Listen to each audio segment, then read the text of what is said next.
Olá pessoal, estamos de volta aí com mais um vídeo para o nosso canal 3L.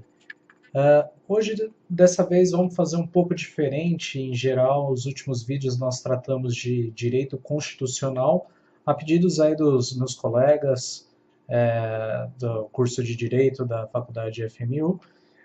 Vamos tocar um pouco o direito penal. Especificamente, o pessoal tem muito problema com o processo de cálculo, né? O nosso sistema trifásico de dosimetria. Até levando em consideração os cálculos, como eles deverão ser feitos, as pessoas têm ainda um pouco de confusão quando aplica uma coisa, quando aplica outra, quando é atenuante, quando é agravante. Então, nesse vídeo, vamos tentar trabalhar um pouco isso. Tá? Então, vamos simular um caso. A gente tem um determinado indivíduo, ele está sob julgamento, e aí o juiz vai condená-lo, mas ele precisa, nesse processo de definir uma pena, ele precisa, né, calcular especificamente como vai ser disposta essa pena. Como o nome já diz, o nosso sistema é o sistema trifásico de dosimetria. O sistema trifásico implica, obviamente, três fases. Adiantando, quais são as três fases? A primeira fase é a fase de circunstâncias judiciais. As circunstâncias judiciais, elas são tratadas no artigo 59 do Código Penal. Circunstâncias poderão ser os maus ou bons antecedentes, a conduta social do agente, como ele se porta na sociedade, a personalidade do agente, se ele é um sujeito naturalmente agressivo, impulsivo, ou, enfim, qual é o comportamento dele, aos motivos que levaram a ele a cometer o crime, pode ser um motivo torpe, inclusive a legislação vai tratar disso separadamente, mas motivo fútil ou foi algo mais passional, qual foi a motivação, as circunstâncias em que ocorreu de fato e as consequências do crime. Podem ser as consequências de propriedade, como por exemplo um dano muito grande a um patrimônio da vítima, ou um dano à própria vítima, quando não é tratado no próprio artigo, né, não é combinado no próprio artigo, no próprio preceito primário, isso vai ser tratado como circunstância judicial. No caso, um trauma psicológico muito forte para a vítima, isso vai ser tratado como circunstância judicial. Também vai ser tratado como circunstância judicial o comportamento da vítima. Vamos supor que a vítima incitou a determinado crime, por exemplo, você tem uma lesão corporal, né, consequência de uma briga cujo a vítima incitou, né, vamos dizer assim, acalorou a discussão a ponto de levar o agente a cometer aquele crime. Então é na circunstância judicial em que a gente vai tratar também o comportamento da vítima mediante a situação criminosa. Tá? Bom, basicamente circunstância judicial é isso. Não tem muito segredo, gente. Circunstância judicial são essas características, mas são detalhes do crime que podem motivar a um aumento ou até mesmo uma diminuição da pena. Lembrando, de acordo com a súmula 231 do STJ, tanto nas circunstâncias quanto na segunda fase, que a gente já vai tratar, a pena não pode nem ficar abaixo da sua cominação e nem ficar acima da sua cominação máxima. Como assim? Vamos supor que é uma pena cuja cominação no preceito secundário seja lá de 4 a 8 anos. Então isso implicaria o quê? Na primeira e na segunda fase, não pode nem ficar abaixo dos 4 e nem ficar acima dos 8.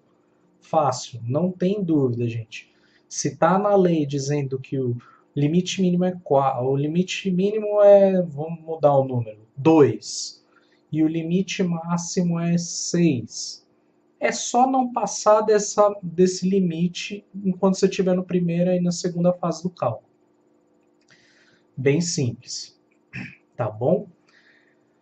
Então é isso. Falamos de circunstâncias. Segunda fase. Segunda fase, nós vamos tratar dos agravantes e das atenuantes. Circunstâncias agravantes e circunstâncias atenuantes. As circunstâncias elas vão ser tratadas nos artigos 61, que são circunstâncias agravantes, e no artigo 65, as circunstâncias atenuantes. Tá? As circunstâncias, vamos lá, agravantes. Vou só mencionar algumas que são as mais típicas de caírem em concurso, em provas. Circunstâncias agravantes importantes, vamos dizer assim. A reincidência,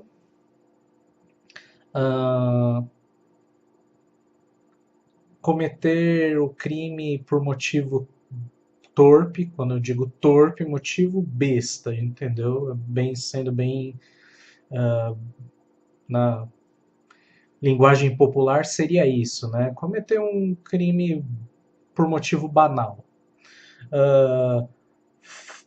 Facilitar a execução, a ocultação, ocultar provas do crime, enfim, isso também pode ser considerado um agravante. E tem algumas outras, como emboscada, cometer um crime contra um parente, ou seja, o pai ou a mãe, ou o filho, irmão ou cônjuge, com algum tipo de abuso de autoridade, de repente, você comete um crime contra uma pessoa, um subalterno seu, uma pessoa que trabalha para você. Isso também é considerado um agravante. Com algum tipo de abuso de poder, né? Como eu disse, que é relacionado ao cargo, contra criança, idoso, contra uma pessoa que esteja doente, né, um enfermo, ou uma mulher grávida, também são considerados agravantes. Muito bem, nós falamos aí dos agravantes. Coisas importantes, tá, gente? Talvez quem já está vendo esse vídeo já tenha estudado aí as causas, as situações de inimputabilidade, né? Quando você estudou a questão de inimputabilidade, você viu que existia a possibilidade de a pessoa ser inimputável, não sofrer nenhum tipo de pena, caso ela fosse embriagado por causa fortuita, ela não soubesse que poderia vir a ficar embriagada por tomar um medicamento, algo nesse sentido. E aí a gente falava, olha, mas isso não se encaixa quando a pessoa se embriagou por motivo pré-ordenado, que é aquilo, o cara bebeu para tomar coragem, por exemplo, para cometer o crime. Isso é a embriaguez pré-ordenada. Muito bem.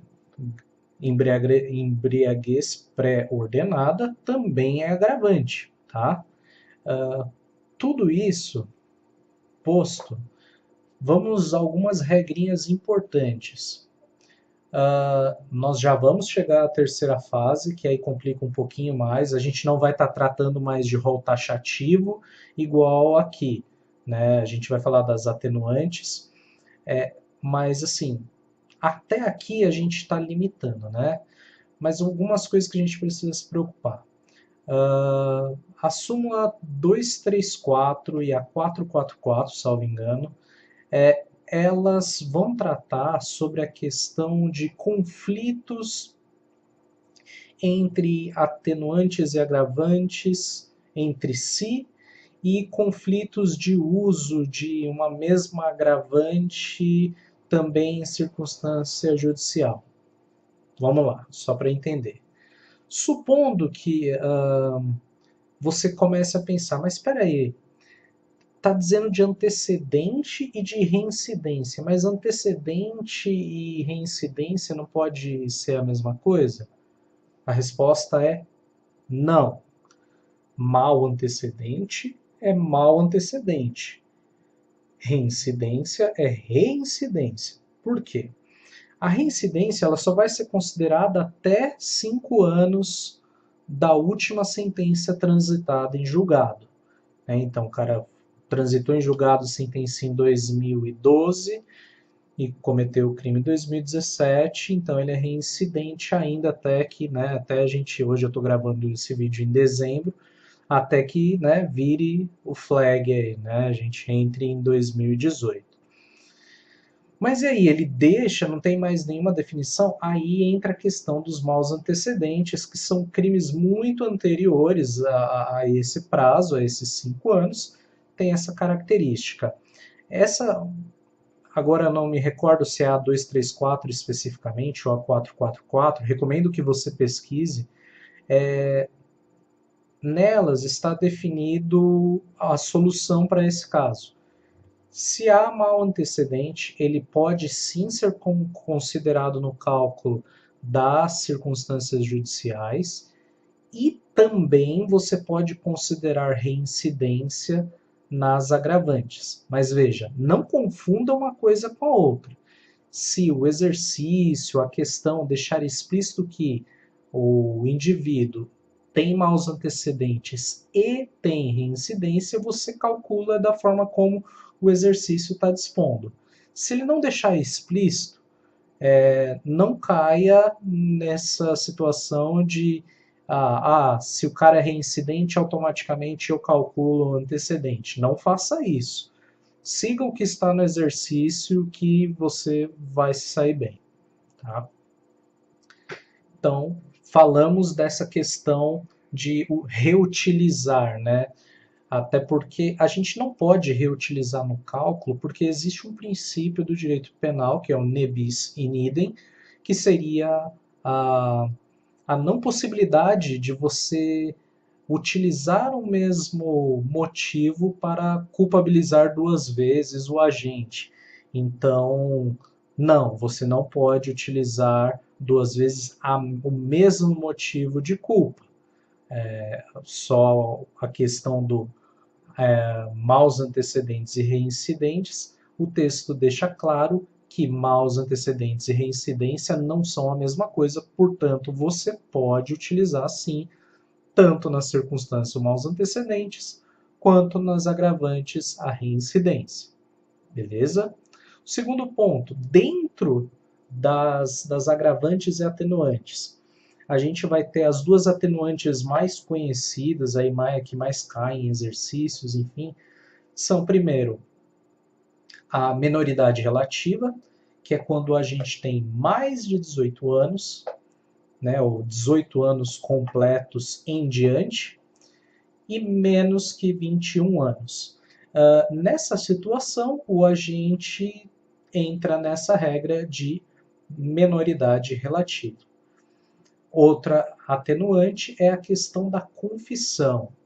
Pois bem, existe muito exercício em que vai colocar essa situação da reincidência com a situação da confissão. Por que eles fazem isso? Porque isso é um entendimento, né, jurisprudencial, enfim, que se você tiver uma confissão sendo calculada com uma reincidência, uma agravante subtrai a outra atenuante. Então, se, por exemplo, no seu exercício tiver só isso, você olhou, né, você é um cara que já está sabendo tudo de circunstância judicial e tudo de agravante e atenuante. Já viu meu vídeo até aqui, olhou seu exercício e falou, bem, agravante e atenuante só tem confissão e reincidência. Como que eu calculo? Você ignora. Por quê? Eu tenho mais um. Eu gosto de falar dessa forma. Eu tenho mais um, que seria mais um agravante. E tenho menos um, que seria uma atenuante. Mais 1 com menos 1 é zero. Então, você zera, você ignora, finge que não existe nenhuma atenuante, nenhuma agravante nesse caso. Isso se só tiver uma de cada, tá, gente? Se você tiver mais uma atenuante ou mais uma agravante, você vai zerar aqui, né? Vai ignorar as duas e vai considerar a que sobrar. Então, se estiver sobrando uma atenuante, você considera atenuante. Se estiver sobrando um agravante, considera agravante e assim sucessivamente. Você vai fazendo essa ponderação entre as agravantes e as atenuantes. Pois bem, mais um detalhe importante. Como que eu faço a sobreposição do cálculo? A sobreposição do cálculo é o seguinte: se na circunstância você tinha lá, o sujeito tinha pena base 4 anos e beleza, você deu uma circunstância judicial, talvez circunstância traumática para a vítima, e esses 4 anos você ponderou que deveria aumentar mais um ano, né? Aumentou aí um quarto da pena. Aumentado esse um quarto, né? Chegou a 5. Esses 5 anos passa para a próxima fase, para o cálculo da atenuante e agravante. Então é bem importante, porque assim, se você erra já na primeira parte do cálculo, você vai sair errando, né, em cascata para as outras partes do cálculo. Então precisa ficar atento na hora de realizar esse tipo de cálculo para não fazer bobeira, não, né, não fazer besteira na hora do cálculo. Então presta bastante atenção na parte da circunstância para a hora que você passar o resultado para agravantes e atenuantes, você ficar atento se você passou o resultado correto. Também relembro, reforço, porque isso foi uma bobeira que eu cheguei a cometer e tive que rasurar aí em alguma uma prova essa questão. Se na circunstância tiver uma circunstância que, por exemplo, conduta social, era um cara que fazia trabalhos comunitários, voluntários, trabalhava na ONG, e sei lá, e cometeu um crime com impacto, sei lá, moral, tudo bem que tome cuidado porque isso pode entrar nas atenuantes. Mas enfim, a conduta social do cara era positiva e você quer dar um desconto na pena dele. Não pode abaixar a pena do indivíduo, né? Abaixo do mínimo da pena, nem entre os cálculos. Então, por exemplo, se nas circunstâncias jurídicas a pena mínima é 4 e você diz, mas dava para reduzir aqui, vamos lá, dava para reduzir 9 meses a pena dele, para chegar em 3 anos e 3 meses. Não pode, gente, não pode, porque não pode passar desse piso que é o definido por lei. Só na terceira fase é que a gente vai poder extrapolar o piso ou extrapolar o teto. Mas nas duas primeiras fases, nem entre elas, na hora do cálculo, você não pode extrapolar, tá? Então, beleza. Então, entendemos que as circunstâncias judiciais são essas, entendemos agravantes e atenuantes, e aí vamos à terceira parte do cálculo, que é o cálculo de causas de aumento e causas de redução, também conhecidos como majorantes e minorantes. Bom, você tem que tomar cuidado porque existem duas situações. Existem as causas de aumento e de redução que valem para todas as penas. Por exemplo, a tentativa. A tentativa ela tem uma redução, se não me falha agora, de 1/3. Essa redução é calculada na terceira parte. E aí, veja bem, agora sim a gente está falando de uma situação em que se eu pegasse um crime em que até a segunda parte eu cheguei a um cálculo que dava 6 anos, por exemplo. 6 anos. e 6 anos é o mínimo, vamos supor que seja o mínimo da pena, eu não podia extrapolar esse mínimo. Aqui na causa de aumento, você pode reduzir abaixo do mínimo da pena. Então, por exemplo, 1/3 de 6, né? 6 dividido por 3 dá 2. Você reduz 2 de 6, que dá 4. Você poderia dizer, não, então agora com essa causa de redução, com essa minorante de tentativa, ele chega a 4 anos de pena. Então, muito bem. Isso são as causas de aumento e as causas de redução genéricas, vamos dizer assim, vamos por assim dizer. É genérica, é aquela que vale para todos. Quais são as causas mais conhecidas de redução? Você tem, por exemplo, a tentativa, você tem a questão do crime passional. E de momento, eu posso te dizer esses dois. O crime passional e a tentativa são os mais conhecidos como causas de redução. Causas de aumento genéricas. Você vai ter concurso, né? A questão concurso de agentes, né? Eu creio agora, acho que é a mais conhecida realmente, é a mais trabalhada, inclusive, é a questão do concurso de agentes. Acredito que vai ser a mais trabalhada. E acho que agora não me vem à memória se seria o concurso formal ou material, que também, enfim, os concursos talvez venham a tratar isso como causa de aumento. Pois bem, isso são causas genéricas. Existem aquelas causas que são específicas, fique bem atento. Por exemplo, se você estiver fazendo uma prova em que você tem a oportunidade de utilizar o código, fique atento aos parágrafos, aos incisos abaixo da parte principal do código, porque de repente você vai estar vendo lá, em caso, por exemplo, 157, caso a vítima sofra alguma lesão grave. E agora eu posso estar falando besteira, tá, gente? Estou tentando falar de cabeça. Sofra uma lesão grave, a pena será aumentada em 1/3. Vamos supor que seja isso, que não é, tá? Dá uma olhada no 157, pode ser até uma qualificadora e eu tô falando coisa errada aqui para vocês.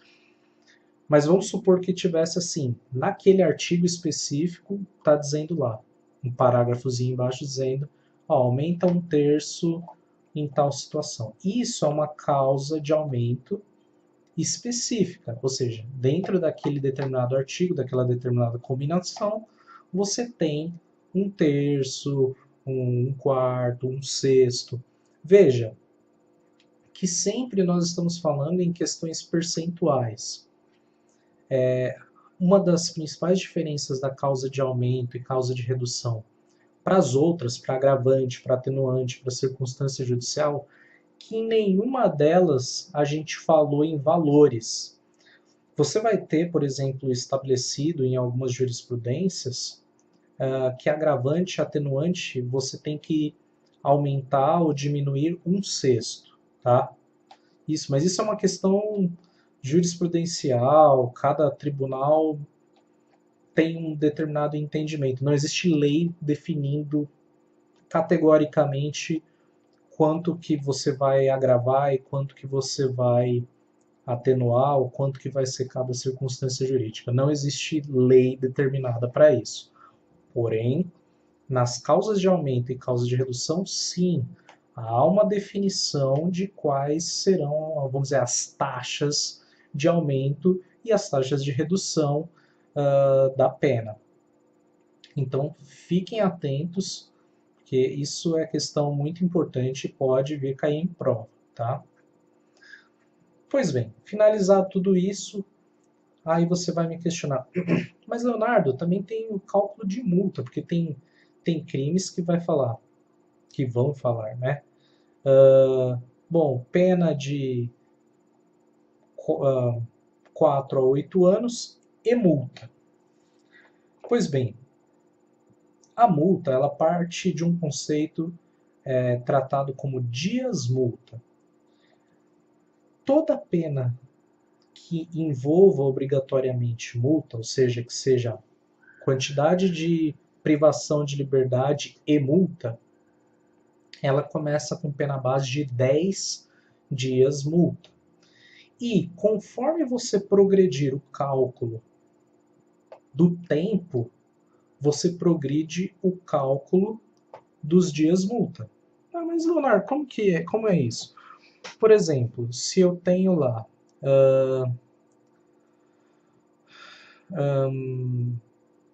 que eu vou, por algum motivo, nas circunstâncias judiciais, aumentar pela metade a pena do indivíduo. Tudo bem, 4 anos eu vou aumentar para 6. Como ficaria a questão dos dias multa? Você também aumentaria pela metade. Então, a metade de 10 é 5, né? 5 mais 10, 15 dias multa. Lembrando, 10 é o piso de, vamos dizer assim, o piso de dias multa. Existe um teto? Sim, existe. São 360 dias multa. Você pode associar aí com um ano, né? Um ano de dias multa. E é isso. Esses dias multa, eles vão ser calculados. E como vai ser estabelecido? Quanto que é um dia multa? Ele geralmente é estabelecido de 1/30 do salário mínimo até 20 salários mínimos, podendo ser triplicado dependendo da condição financeira do agente. Então, né, se o cara é muito rico, você aplica uma multa, né, de acordo com a condição financeira dele. Se é uma pessoa que você sabe que, poxa, esse cara não vai ter condição,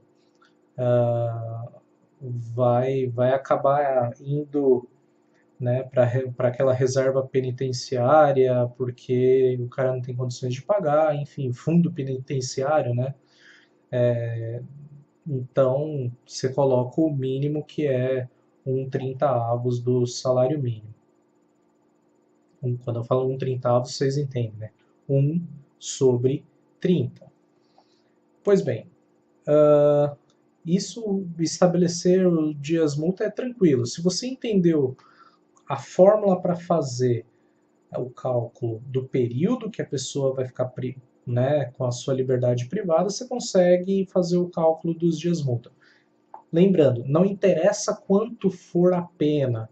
Tipo, a pena começa em 4, a pena começa em 10, a pena começa em 8. Os dias multa sempre vão começar em 10 dias multa, tá, pessoal?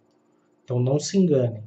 Você só vai calcular de acordo com a pena em anos, né, em tempo, você só vai comparar para fazer a proporção do aumento ou da diminuição da pena base de multa, de dias multa, tá? Então, mas sempre começando em 10. Muito bem, então você conseguiu estabelecer aí para o, né, pro futuro condenado aí a pena em tempo e conseguiu estabelecer a pena em multa. Legal. E agora o regime? Bom, o regime ele vai ser tratado aí nos artigos 33. Nesse início do Código Penal você vai conseguir encontrar as definições. Mas eu vou te dar uma definição fácil para você absorver e assim mais objetiva para a prova. Se o crime não ultrapassa. Vamos por partes, né? Melhor para eu não confundir vocês. Se um crime ele tem a combinação, ou seja, se ele tem o resultado daquele cálculo que você fez, vamos dizer, do mínimo até 4 anos, então a gente está falando de regime aberto. Se nós estamos falando de um crime que ele tem de 4 a 8 anos, então nós estamos falando de um regime semiaberto. E se nós estamos falando de crimes com pena superior a 8 anos, veja, superior, mais do que 8. 8 anos não, 8 anos é semiaberto. Superior a 8 anos, então nós temos uma pena em regime fechado. Ficar atento a algumas coisas. Nas próprias combinações, você tem definição de se há penas, né, se aquele tipo ele vai tratar de reclusão ou de detenção. É importante ficar atento a isso porque se for reclusão, ele pode começar no fechado. Se for detenção, por mais que seja uma pena superior a 8 anos, ele não pode começar no fechado, ele tem que começar no semiaberto, porque isso é o que determina aquela combinação específica. Raramente isso vai acontecer, tá? Só se você tiver agravado muito, ou na questão das causas de aumento, né, que aí podem extrapolar o teto da pena, se tiver estourado muito aí de causas de aumento, aí você pode ter essa situação. Mas é bom sempre lembrar que detenção, se a pena diz, detenção de 2 a 6 anos, detenção só pode começar em regime semiaberto, não em regime fechado, tá?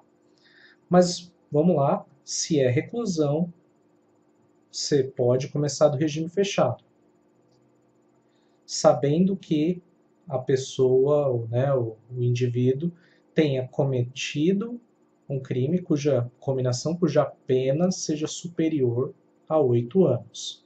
Mas só isso? Não. A primeira coisa que você deve ter em mente é o tempo, né, o resultado do cálculo da pena. Passado essa etapa do resultado, você tem que observar um fator muito importante, tem muita pegadinha com isso, que é a questão da reincidência. Por quê? Geralmente o cara coloca na prova lá, o cara que você vai dando, você vê que a pena dele é pouquinha, de repente ele vai lá e o resultado da pena dele é 4 anos. Você fala, poxa, tal, 4 anos, ou sei lá, 6 anos, você olha, não, 6 anos é tranquilo, é semi-aberto no duro, que está bem no meio de entre 4 e 8, não tem erro, semi-aberto. Só que aí no exercício o cara fala, é reincidente. Gente, se tiver reincidência, já tende-se a pressupor que vai ser regime fechado, tá? É claro, você tem que sempre respeitar o que está no preceito secundário, né? Que é período mínimo e máximo, qual é o tipo de prisão, ou, né, qual é o tipo de pena privativa de liberdade, mas sempre fique atento a esses exercícios que caírem em reincidência, porque vai ter pegadinha sempre com isso, porque pega mesmo. Você vai muito com a cabeça no número, na questão numérica, e pode te fugir a questão da reincidência. Então fique atento. E é isso, pessoal. Acho que de cálculo de pena são esses toques. Acho que eu consegui falar para vocês de regime, né? Além do sistema trifásico em si, porque o regime já é um outro tema à parte, mas é bom porque assim vocês já vão ficando atentos nessas três partes importantes aí, né? Que é o cálculo da pena, a definição do regime e a questão das penas de multa. Então, fiquem atentos e boa sorte, boas provas e bons estudos.